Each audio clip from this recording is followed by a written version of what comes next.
Seseorang yang takut kepada Allah Subhanahu wa taala justru dia mendekatkan dirinya kepada Allah dengan rasa takutnya itu. Kita salat, kenapa salat? Salah satunya karena kita takut kepada Allah. Dengan salat karena takut kita kepada Allah justru makin dekat. Ibu seorang wanita menutup dirinya dengan hijab, menutup auratnya. Kenapa? Karena takut kepada Allah. Semakin kita takut kepada Allah, semakin dekat kita dengan Allah Subhanahu wa taala. Nah, kalau ada kemudian rasa takut yang melebihi takutnya kita kepada Allah, hati-hati. Nah, ini kan mari kita bertanya pada diri kita masing-masing. Ada tidak sesuatu yang lebih kita takuti daripada Allah Subhanahu wa taala? Takut sama atasan boleh, tapi jangan melebihi takut kita kepada Allah Subhanahu wa taala. Karena Masya Allah, Sayyidina Umar bin Khattab itu ditakuti oleh syaitan yang kata baginda Rasulullah sallallahu alaihi wasallam, "Ma salaka tariqan qad," kata Rasulullah. Pak ini, Pak, ini mati.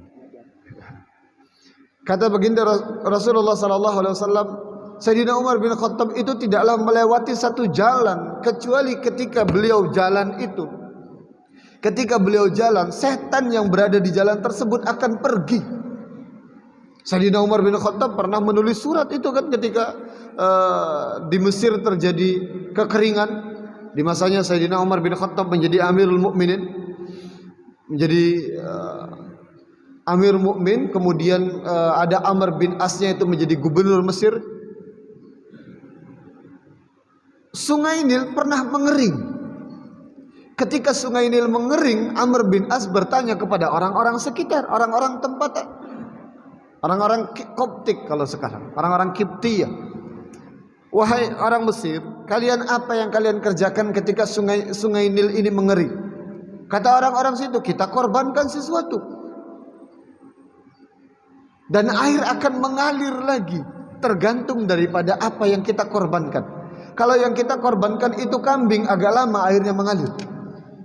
Kalau yang kita korbankan itu sapi, lebih cepat lagi mengalirnya daripada kita korban kambing. Kalau yang kita korbankan itu unta, lebih cepat lagi mengalirnya daripada kita korbankan sapi. Dan yang paling cepat lagi, kalau kita berniat mengorbankan seorang gadis, katanya. Oh, ini perkara tidak kita dapatkan dalam Islam, kata Amr bin As. Akhirnya Amr bin As menulis surat kepada Umar bin Khattab. Sayyidina Umar bin Khattab menulis balasan surat itu kepada Sungai Nil. Kata beliau, tolong bacakan surat ini kepada Sungai Nil. Wahai Sungai Nil, kalau engkau mengalir karena syaitan, jangan kau mengalir selama-lamanya. Tapi kalau kau mengalir karena Allah, mengalirlah untuk selama-lamanya. Maka sampai saat ini Sungai Nil enggak pernah kering lagi. Dan banyak kisahnya bahwa Sayyidina Umar bin Khattab itu meletakkan rasa takutnya hanya kepada Allah saja. Dan justru ketika seseorang itu meletakkan rasa takutnya hanya kepada Allah saja, Allah jadikan perkara yang lainnya itu sepele saja. Terima kasih banyak atas segala perhatiannya, kurang dan lebihnya kami mohon maaf. Mari kita tutup dengan sama-sama membaca doa kafaratul majlis. Subhanakallahumma wa bihamdika asyhadu an la ilaha illa anta astaghfiruka wa atubu ilaik. Terima kasih. Assalamualaikum warahmatullahi wabarakatuh.